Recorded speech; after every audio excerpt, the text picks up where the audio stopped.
Welcome to the Making Sense of Martech podcast. I'm Jacqueline Friedman. And I'm Juan Mendoza. And this is Office Hours, where we cut through the noise to give you the real insights on the latest and greatest in the marketing tech industry. Today, we are joined by a special guest, our Global Head of Research, Keanu Taylor. Welcome aboard. Thanks, guys. Thanks for having me. Excited to get involved in Office Hours. Oh, yeah. Welcome it's been a long back. time coming. It's been a long time coming. Keanu and I launched a podcast many years ago now, and it was very different to today, I think, in terms of our audience growth. But it's great to have you back in the saddle, Keanu. Thank You stole my line. This is what happens when I say good things before the recording starts. My own fault. This is very true. It's true. It's true. With that, happy holidays, everybody.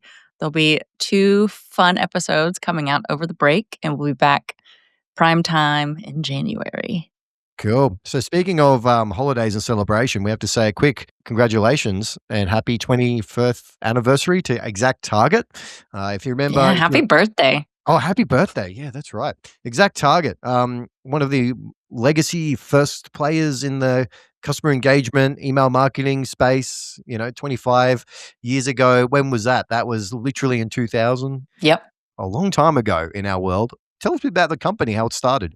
Yeah, it actually started fresh off the dot-com bubble. And that's when venture capital was basically non-existent. Sounds a little familiar 25 years later. But they started the company with $200K in seed funding. It was 3 of them with their first employee. They had 0 technical backgrounds, comes to show. And they were definitely an against all odds underdog story. That said, they really defined the entire industry at this point. And granted, we've outgrown it. But then again, it's been a quarter century midlife crisis, It makes total sense. And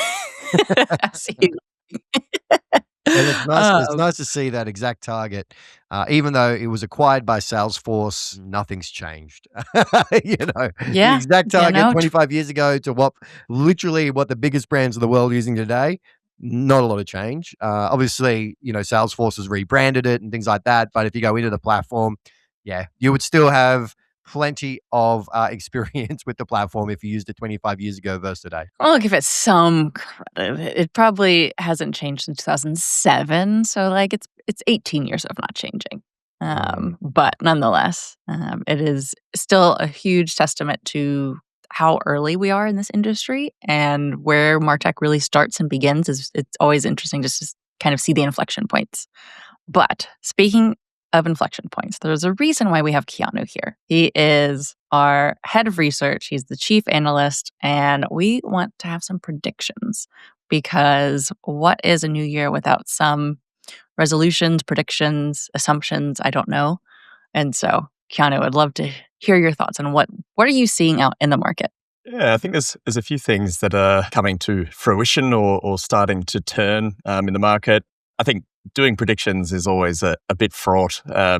If I guess something too wild and it's wrong, everyone's going to call me an idiot. If I guess things that are too safe, everyone's going to say I'm an idiot for being too safe. So there's not much to be gained here. But I think there's a few things that we're noticing, particularly in the enterprise space. So I think firstly, AI agent adoption is going to bifurcate. I think a lot of the narrative around AI agent adoption has been really positive and really excited, but we're starting to see a difference, and it's usually along the lines of organizational readiness. So the folks or the brands that are actually getting some solid benefit out of AI agents across different use cases, one thing that they all have in common is strong organizational readiness. So they do the investment in data upfront.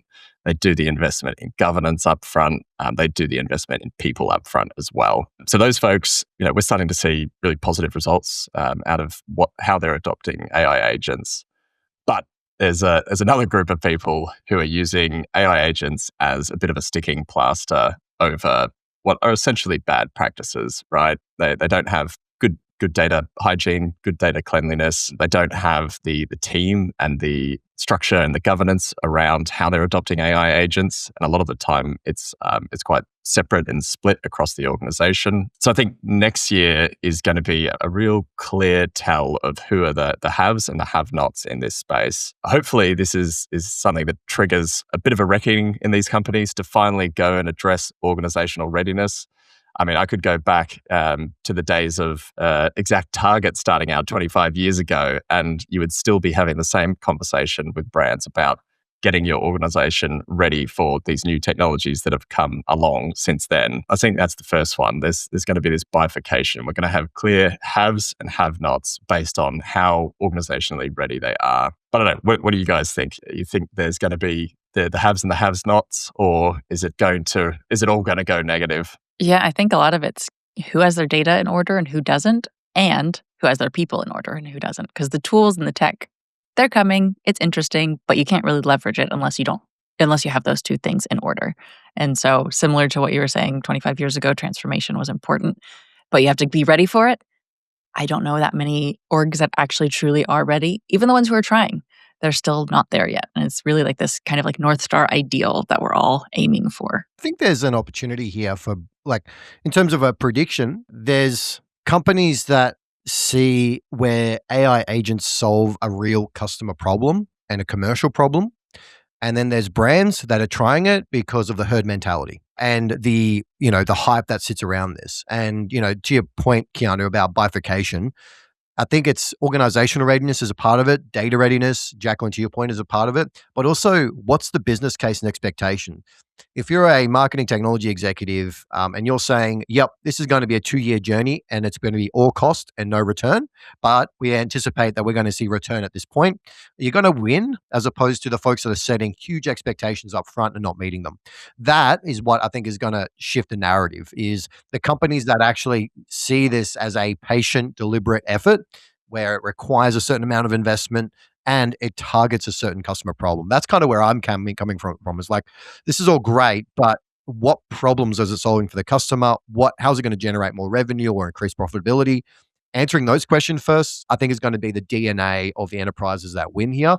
And the way I look at next year is it's all eyes on enterprise. If OpenAI, Anthropic, and the slew of marketing technology platforms using AI tooling, if they want to be successful in the markets, if they want to attract more investors, the enterprise has to win. If the enterprise is not going to win, if they start scaling back their investments, then it's going to be pain and blood in the streets. I can tell you right now, because they just see a level of investment that's going into particularly data centers, chips, and all of the infrastructure to make what we hope successful use cases actually happen. So much for holiday cheer. There is cheer. I'm being optimistic. I'm saying there's some brands that are like, I'm just saying, you're blood in the streets. Yeah. Let's keep it red to Santa.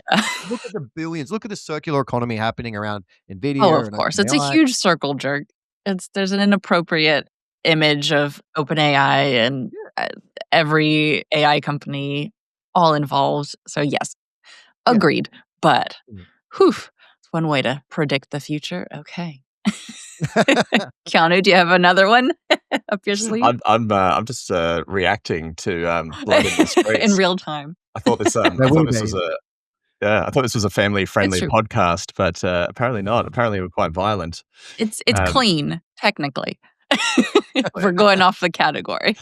But I think you're both right. I think it's a real make or break season next year for both the companies adopting this technology and the companies making it themselves, right? If the enterprise doesn't adopt it in the way that OpenAI and co hope that they do, then it's going to be a hard time, finding that road to profitability, which these companies are burning a lot of money. But at the same time, brands are very good at burning money that they don't need to burn as well. So it keeps that circular economy going. But I guess there is value. I think there's value. But it's for the companies that take it seriously, invest ongoing. I think everyone likes the idea of a quick proof of concept with AI agents, but all the signs and all the research we're doing and talking to brands shows that for the most part, that doesn't really exist. It's a bit of a misnomer. So that's where I think it's heading next year. That makes sense. Very smart. Brought to you by our sponsors. If there's one theme that's followed me at every stop in my Martech career, it's trying to get good data into the hands of marketers. That's why I'm so excited to tell you about our sponsor, HighTouch, the leading composable CDP and AI decisioning platform. Companies like Domino's, Chime, Aritzia, and PetSmart trust HighTouch to power their data. And here's the kicker. 90% of customers have a real use case live in production within their first week. That means you can implement a world-class CDP in months rather than the usual years-long headache. That's why top brands choose HighTouch to personalize every customer interaction at scale. See what HighTouch can do for you at hightouch.com/MSOM. And now back to office hours. Amazing. All right. Are we ready for number 2? Oh, yeah. Okay. The next one is around decisioning. So there's been something really interesting happening in the last sort of 12 months to 18 months. So I'm sure you guys know about AI decisioning platforms. So Never heard of it. Tell me more. just this little thing that's happening in the Martech space. But these AI decisioning platforms are springing primarily out of CDPs. So machine learning, reinforcement learning platforms that you basically just set a target, you set the barriers that it has to work within, and it will go off and try and achieve that goal. So whether that goal is maximize cross-sell for a certain cohort, or I guess a lot of these goals are around marketing and growth. But I think decisioning is at risk of becoming another organizational silo because of this. And if you think about it this way, so we have AI decisioning platforms. They're very targeted towards marketing people. So that's the entry point for these platforms into the organization is the marketing stakeholder. And then you've obviously got all these traditional complex decisioning platforms. So, sort of customer journey orchestration, real-time interaction management.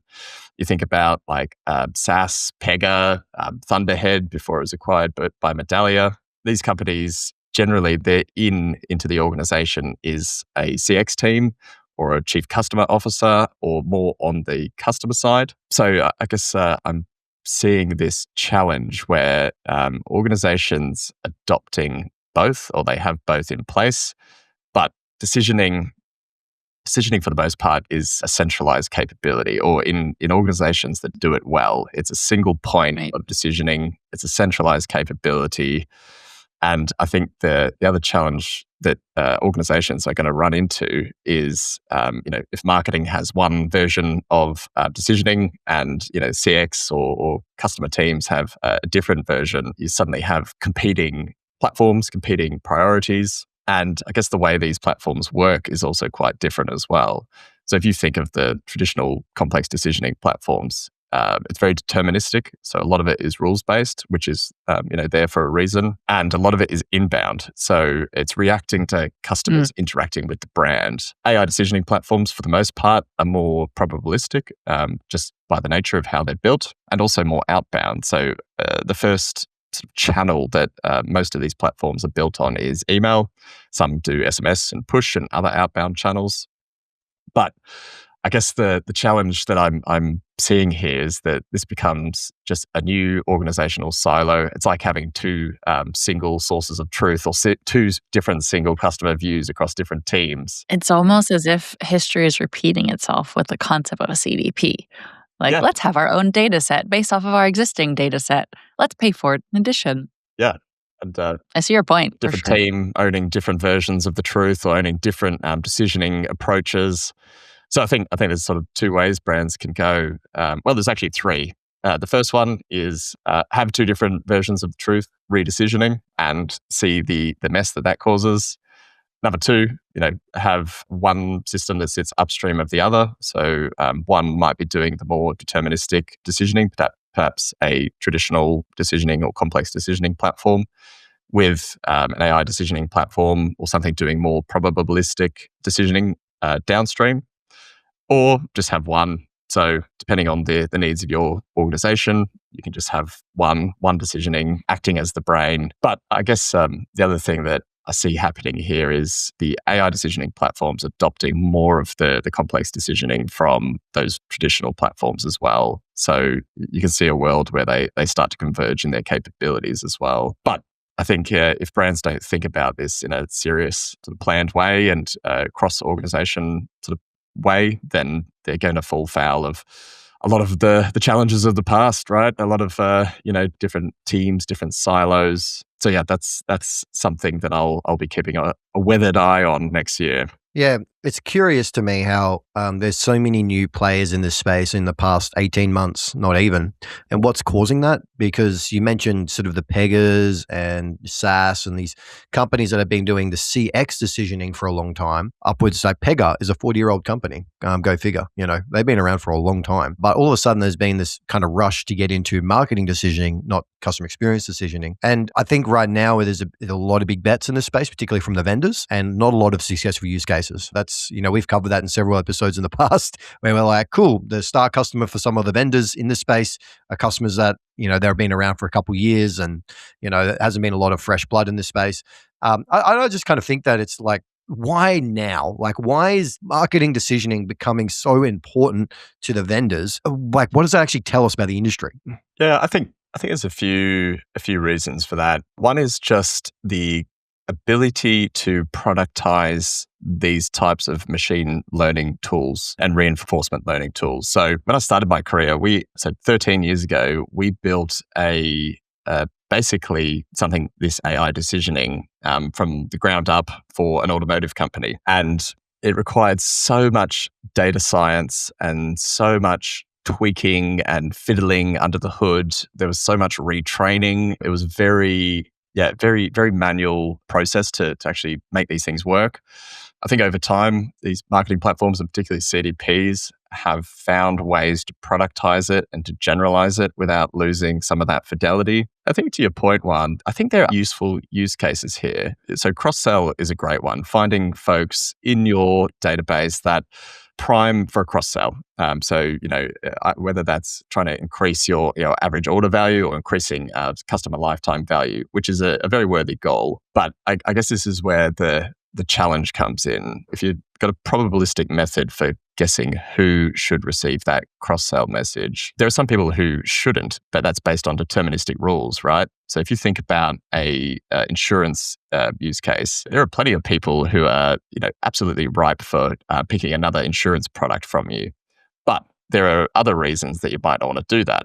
There's regulatory reasons. They might be in distress, or finance-wise, they're not in a strong position. So this is where I talk about this difference between deterministic and probabilistic rules and recommendation algorithms around this. So I think part of it is these platforms have worked out how to productize reinforcement learning in a positive way. I think marketing has been very A/B test, very manual for far too long. These things have been around for a while. At least the capability has been up in the head of data scientists for a long time. But I got to say, I'm excited for the capabilities. I just think it's an org-wide discussion. I think marketers are going to fall over if they don't have this discussion about decisioning at an organization level.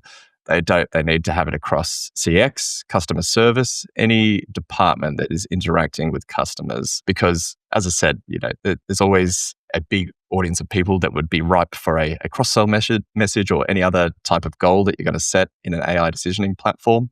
But there are other reasons that you might not contact them, or you might not contact them yet for that message. So I think there's a risk if people don't have that conversation at the organization level. I agree with you. And also, I think of the beauty of certain CDPs and how more than just marketing can use it.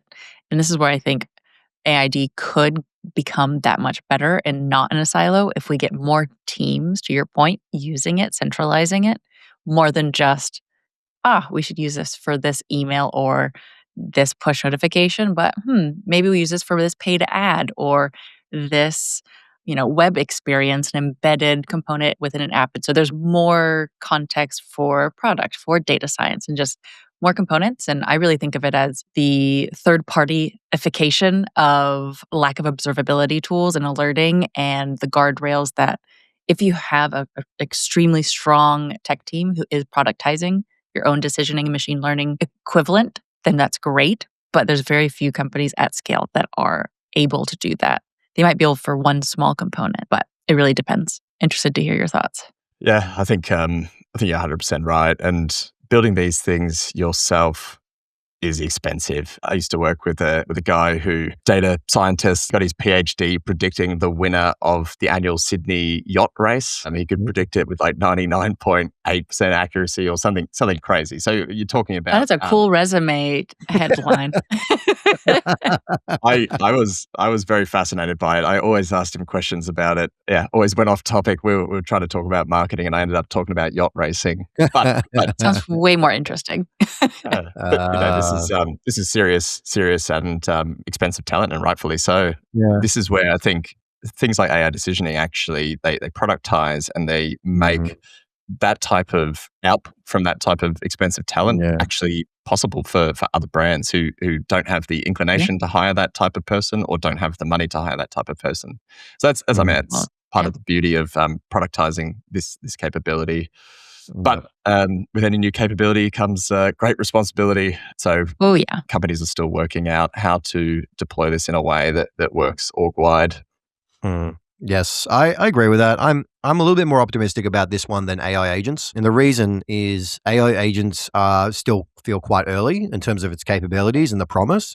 But AI decisioning does have a heritage. It does have a foundation. And there's like the chief commercial officer should care about AI decisioning. That's what I care about, right? Is does this generate revenue? AI decisioning should more efficiently generate revenue for your business. That's the thinking here, right? Is that you're getting more cross sells, more lifetime value upgrades, less churn, whatever those key metrics are that ladder up to, growth. I think AI decision has a better shot comparison to AI agents. I think it's just too wild and fantastical, but AI decisions, hard data science, probabilistic reasoning around what's that right next experience, next offer for the customer.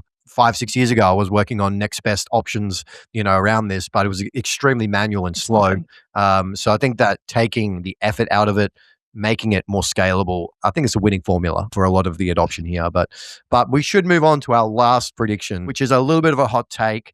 Keanu, I'm not too sure about this one, mate. I'm not sure if we should talk about it, but just tread lightly. That's all I have to say. I got told I was in this podcast to be the bull in the China store, so I'm going to go for it. But the next prediction is around the consolidation of CDPs and CEPs and ESPs as well. So customer data platforms, customer engagement platforms, and email service providers. So the platforms that make first-party data accessible to marketers, let them segment cohorts or build cohorts and trigger it off via direct marketing and web experience channels. I'm not talking about at the market level. So in terms of the market level, those different platforms, we've already seen consolidation. So, there was a lot of CDP acquisitions at the start of the year and the turn of last year. But I'm actually talking about within enterprise stacks, we're going to see consolidation here.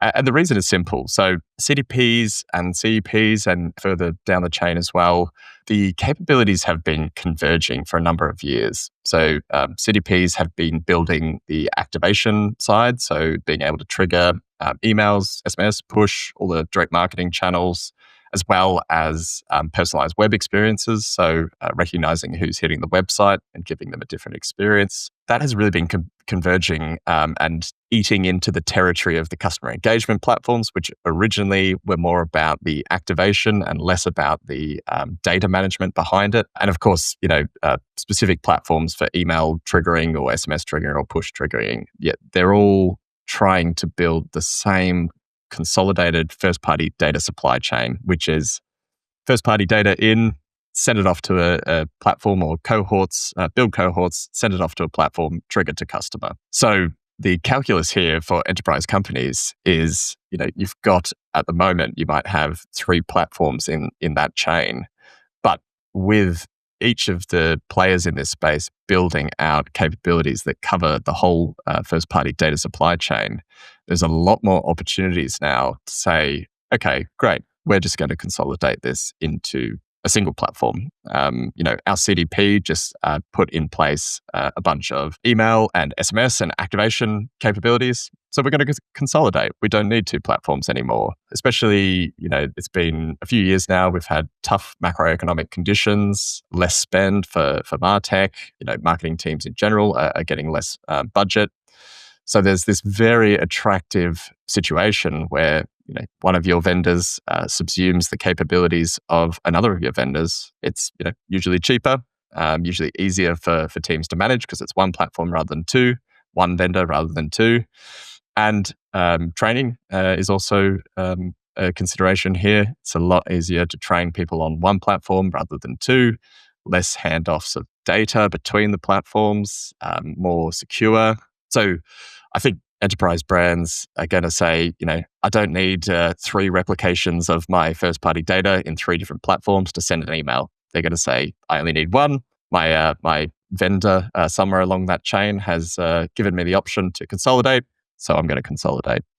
So that's what I think we're going to see more of. We're already seeing it this year, but the convergence of those platforms and their capabilities has really ratcheted up this year, which means there's going to be a lot more opportunities for brands to consolidate in that space or consolidate within their stack. We're already seeing this happen, Keanu, with several brands that we're chatting with. They call their customer engagement platform their CDP. Their executives call it a CDP, Yep. That's just misinformation.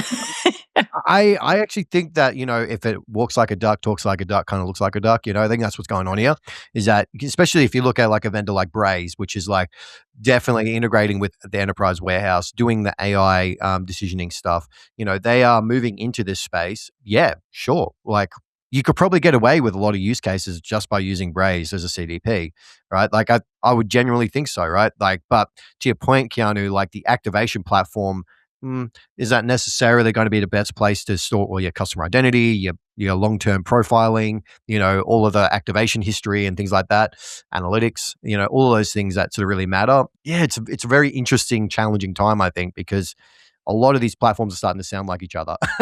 That's what's going on. Yeah, it makes it they're also making the confusing. same noises. They're all quacking like a duck, and we're like, all right, which one's a real duck? Oh man, I almost did my Donald Duck response because I can do the accent or the noise, but I'm not going to because that would be embarrassing. I agree that everyone is like a race to the middle.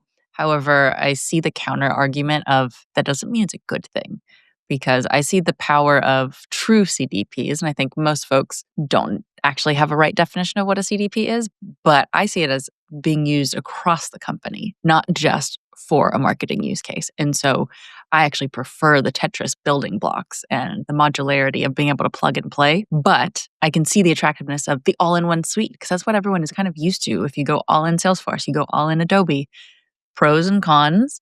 And so to that end, I like competition regardless. And that is CDP versus CEP at the same time. But I don't disagree with your prediction. Yeah. And I think it's slightly different to the suite. And I think the one big difference here is the unified data layer. So the thing that these companies are getting right is building a unified data layer that powers everything in that first-party data supply chain, right?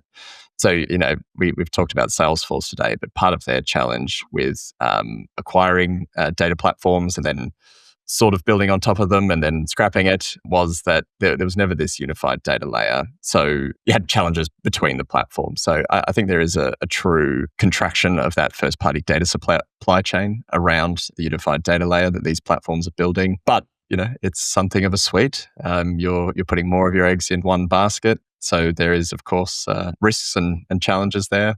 But it's I know brands are always looking at the bottom line, and if they can consolidate, they will always consider it, or a lot of them will. So that's sort of where I think it's heading next year. That's awesome, Keanu. Very Thank fair. you so much for your insights. Thank you. We love wheeling Keanu out because he's just the brains of the operation. You can really tell that he's spending so much time with the enterprise, thinking through the strategies, what's coming up next in Martech. So we're very, very, very honored to have him join us today to share a little peek into what's happening in 2026. As we close this podcast out, this is our last office hours for the year. Thank you for listening. Thank you for being part of our journey. Making Sense of Martech podcast really launched again this year, and it's been amazing to see the growth and reception globally around this podcast. We're still trying to keep up with the engagement and the questions and everything that comes in every single week. So thank you so much for listening. If you want to stay connected to us, you can follow our LinkedIn page, Making Sense of Martech. You can also subscribe on themartechweekly.com. Can subscribe just to get podcast episodes in your inbox. Join our Reddit community. A lot of great things happening there and great discussions around Martech. But for now, stay curious. Happy holidays.